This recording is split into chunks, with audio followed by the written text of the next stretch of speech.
just wanted to go on the record and say, although I voted for amendments last week because they do slightly improve the ordinance, they still did not go far enough, and I still cannot support the overall ordinance.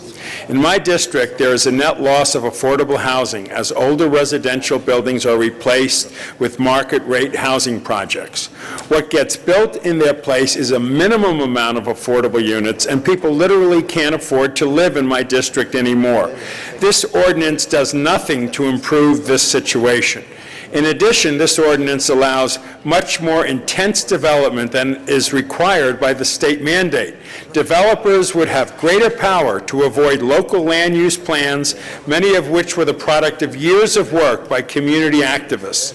I continue to get calls and emails from not only my constituents, but from people residing in other council districts. People in this city are unhappy with this ordinance as currently written.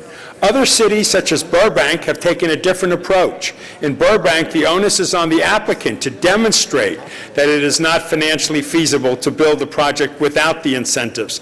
In the case of Burbank, the burden of proof is on the developer. Instead, in the city of Los Angeles, we are automatically the process in the developer's favor.